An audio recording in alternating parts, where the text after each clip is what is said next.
오늘 본문에도 계속해서 예수님께서 기적을 행하시는 장면이 기록되어져 있습니다. 예수님께서는 상산수훈 이후에 이 산에서 많은 무리들을 가르치신 이후에 산에서 내려오셔서 계속해서 많은 병자들을 고치시고 또 귀신들을 쫓아내시는 여러 사역들을 감당하시게 됩니다. 여러분, 사실 그러나 예수님께서 많은 병자들을 고치시고 또 바다와 바람을 잠잠케 하시는 많은 기적들, 우리에게는 사실은 기적처럼 보이지만 여러분, 사실은 예수님께는 그런 일들이 일상과 같은 일들이었습니다. 우리 삶에서도 사실 우리가 매일 이렇게 아침마다 해가 뜨고 저녁에 해가 지는 일들, 또 우리가 숨쉬며 살아가는 일들, 여러분, 사실은 이거는 우리가 매일매일 경험하는 일상이지만 어떤 면에서 보면 정말 기적과 같은 일이 아닐 수 없습니다. 여러분, 우리가 늘 예수님께서 행하시는 이런 기적들, 우리에게도 일어나길 바라는 이런 기적들이 사실은 지금 우리의 삶 가운데도 이미 일어나고 있음을 우리가 경험하고 깨닫는 것이 참 중요한 것 같습니다. 우리가 눈 뜨고 우리가 해가 뜨고 해가 지는 것들, 우리가 숨 쉬고 이렇게 살아가는 것 자체가 기적임을 알고 우리가 하나님께 감사하고 감사하며 나아가는 그런 삶의 태도들이 참 중요하다는 것을 우리는 경험하게 됩니다. 예수님께서 우리에게 행하시는 일상과 같은 일들이 이 일상 자체가 우리의 삶의 기적인 것을 우리가 깨닫고 하나님께 감사하는 것, 그것이 우리의 믿음인 줄로 압니다. 여러분, 믿음이라는 것은 정말 어떤 놀라운 일도 우리가 믿고 따르는 것이지만 믿음이라는 것은 어쩌면 우리의 일상 가운데 매일매일 일어나는 일상, 그것을 주님이 행하시는 일들로 알고 우리에게 행하시는 은혜인 줄로 알고 그것을 감사하는 것이 진정한 믿음인 것 같습니다. 사랑하는 성도 여러분, 여러분의 삶의 자리 가운데 매일매일 경험되어지는 일상, 반복되어지는 그 일상 자체가 우리 삶에 주시는 놀라운 은혜이고 기적이라는 것을 우리가 깨닫고 여러분 감사할 수 있는 믿음 갖게 되시기를 주님의 이름으로 축복합니다. 그럼 그것이 진정한 믿음이라는 것이죠. 그럼 예수님께서는 이 공생의 기간 가운데 어떤 일들을 행하셨는가? 오늘 본문에 보면 오늘 35절에 보면 예수님께서 공생의 기간 행하셨던 일들을 한 줄로 딱 요약하고 있습니다. 우리 같이 함께 35절의 말씀을 함께 읽어보겠습니다. 35절입니다. 시작. 예수께서 모든 도시와 마을에 두루 다니사 그들의 회당에서 가르치시며 천국 복음을 전파하시며 모든 병과 모든 약한 것을 고치시니라. 아멘. 오늘 마태복음에서는 이 마태는 예수님께서 공생의 기간 하신 일을 한 줄로 딱 묘사하고 있습니다. 어떤 사역들을 감당하셨냐면 모든 회당에 다니시면서 가르치셨다. 그리고 복음을 전파하셨다. 그리고 모든 병과 모든 약한 것을 고치셨다라고 기록하고 있습니다. 여러분, 예수님께서 이 땅에 계시면서 3년 가운데 공생의 기간 동안 하셨던 그 대표적인 세 가지 사역을 이야기한다면 바로 가르치시고 그리고 복음을 전파하시고 그리고 병과 약한 것을 고치시는 이 세 가지 사역이 예수님께서 이 땅에 계시면서 하셨던 대부분의 사역이라는 것이죠. 가르치시고 복음을 전파하시고 그리고 고치시는 사역. 여러분, 예수님께서는 이 세 가지 사역을 굉장히 중요하게 생각하셨다는 것입니다. 그래서 저도 사역을 하는 가운데, 목회를 하는 가운데 예수님의 이 세 가지 사역을 참 중요하게 생각하셨던 것처럼 저도 그 마음을 좀 가져야겠다라는 기도 제목들이 생겼었습니다. 내가 사역할 때에도 가르치고 복음을 전하고 그리고 고치는 사역, 이 치유의 사역을 중요하게 생각해야겠다. 이 사역을 꼭 잘 감당해야겠다. 그런 마음을 품었던 적이 있습니다. 그리고 지금도 마찬가지로 가르치고 복음을 전하고 또 치유하는 이 고치는 사역을 열심히 감당해야겠다. 그런 마음을 여전히 가지고 있습니다. 여러분, 그런데 중요한 것은 예수님께서 이런 세 가지 사역을 이 땅 가운데 계실 때 열심히 행하셨는데, 그런데 중요한 것은 무엇이냐면 예수님의 이 사역이 어디서부터 나오게 되었는가, 사실은 그것이 훨씬 더 중요하다는 것입니다.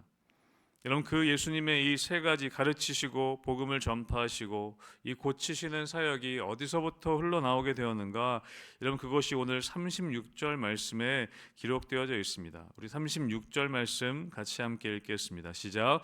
무리를 보시고 불쌍히 여기시니 이는 그들이 목자 없는 양과 같이 고생하며 기진함이라.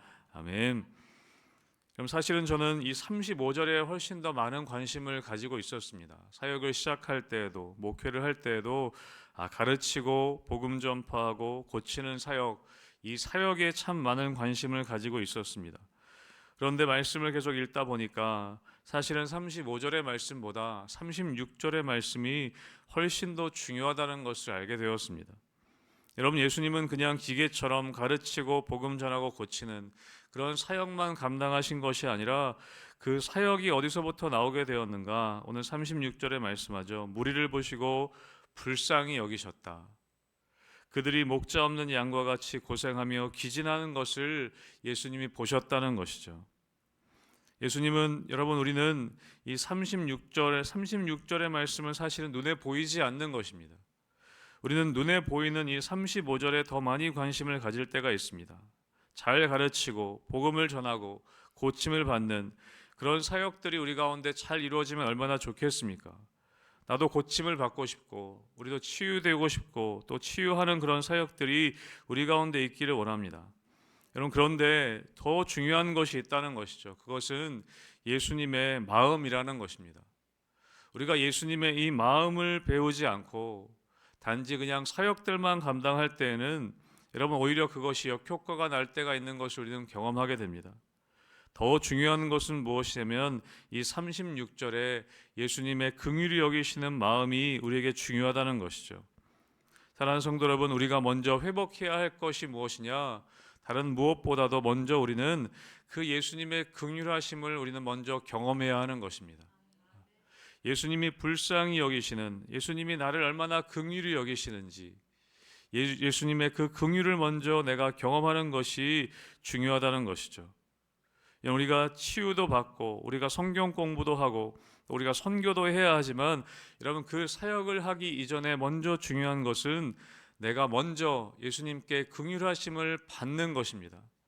나를 얼마나 긍휼히 여기시는지, 예수님이 얼마나 나를 긍휼히 여기시는지 그 마음을 먼저 경험하는 것이 중요하다는 것이죠. 여러분, 그래서 오늘 본문에 보면 27절에 보면 예수님께서 두 맹인을 만나시는 장면이 기록되어져 있습니다. 여러분, 그 맹인이 예수님을 만났을 때 뭐라고 고백하고 있습니까? 다윗의 자손이여 우리를 불쌍히 여기소서. 여러분, 저는 먼저 우리 안에 이러한 간절한 기도가 필요하다는 것을 경험하게 됩니다. 다른 어떤 기도보다도 하나님, 우리를 불쌍히 여겨 주십시오. 여러분, 우리가 그 간절한 기도가 우리 가운데 필요하다는 것입니다. 내가 먼저 필요하다는 것이죠. 여러분, 우리는 주님 앞에 긍휼하심을 받아야 하는 존재입니다. 우리가 어떤 사역을 하기 이전에 내가 불쌍히 여김을 받아야 하는, 주님으로부터 긍휼히 여김을 받아야 하는 존재임을 우리가 깨달아야 하는 것이죠. 여러분, 그렇게 불쌍히 여기소서 외쳤던 이 맹인들에게 예수님께서는 그들을 고치시는 장면이 기록되어져 있습니다.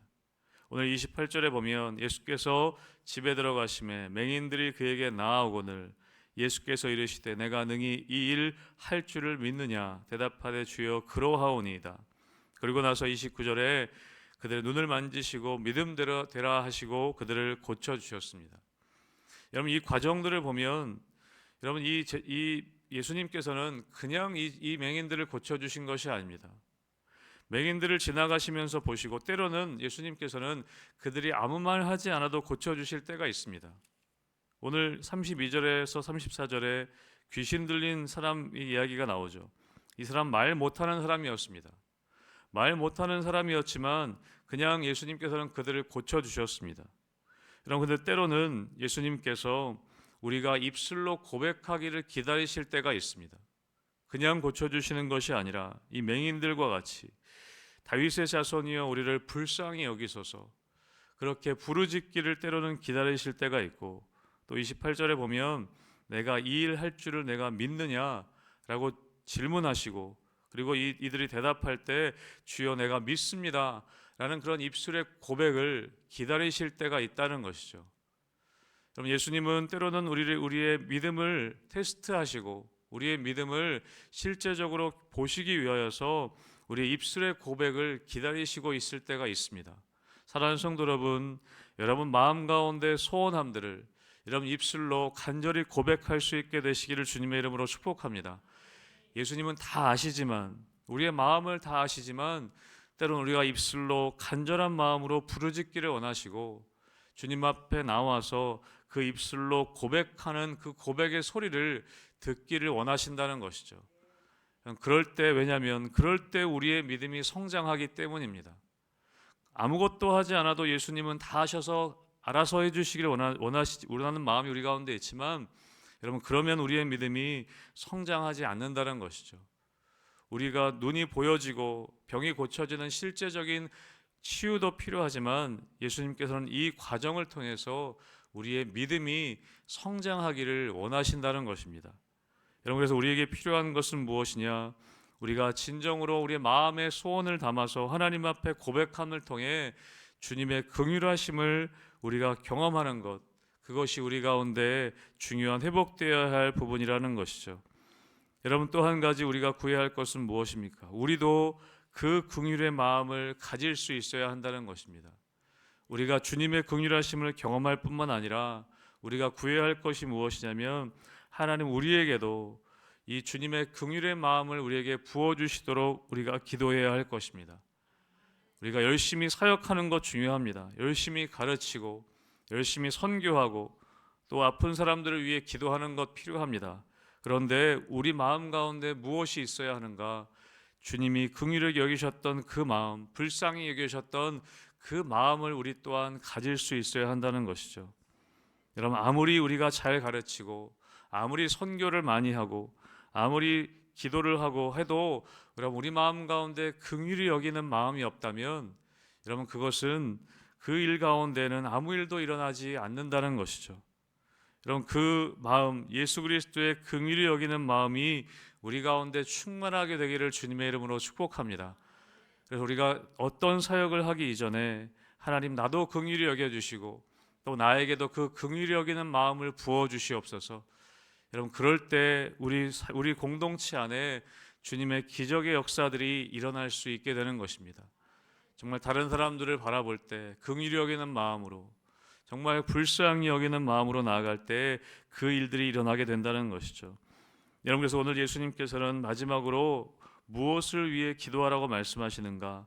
오늘 38절에 이렇게 말씀하십니다. 37절부터 보면 추수할 것은 많되 일꾼이 적으니 그러므로 추수하는 주인에게 청하여 추수할 일꾼들을 보내주소서 하라. 여러분, 이 일꾼이 지금 많이 필요하다는 것입니다. 이 추수할 일꾼, 이 일꾼은 어떤 일꾼입니까? 예수님과 같이 정말 긍휼을 경험하고 또 예수님과 같이 긍휼의 마음을 품은 그 일꾼이 이 시대 가운데 또 우리 교회 가운데 필요하다는 것이죠. 사랑하는 성도 여러분, 정말 우리 교회가 부흥을 경험하길 원합니다. 여러분, 그 부흥은 무엇이냐면 단지 숫자가 많아지는 부흥만이 아니라 우리 한 사람 한 사람 마음 가운데 이 예수님의 마음을 품게 되는 것, 정말 긍휼히 여기는 마음, 정말 불쌍히 여기는 마음을 품게 되는 것, 그런 한 사람 한 사람들이 계속해서 생겨져 가는 것, 그것이 필요하다는 것이죠. 여러분, 우리 교회 가운데 그러한 일꾼들, 그런 주님의 긍휼의 마음을 품은 추수할 일꾼들이 우리 교회 가운데 계속 더 많아지게 되기를 주님의 이름으로 축복합니다. 그래서 여러분이 그런 분들 되기 원하고, 우리가 계속 구할 때 하나님 우리 교회 가운데 추수할 일꾼들을 보내주십시오. 우리가 가르치고 또 복음을 전하고 이 고치는 치유의 사역을 우리가 많이 감당해야 하는데, 하나님 그러기 위하여서 우리 교회 가운데 추수할 일꾼들을 보내주십시오. 주님의 긍휼의 마음을 품은 그 일꾼들을 우리에게 보내주십시오라고 기도하는 이 기도가 우리 가운데 필요한 것입니다.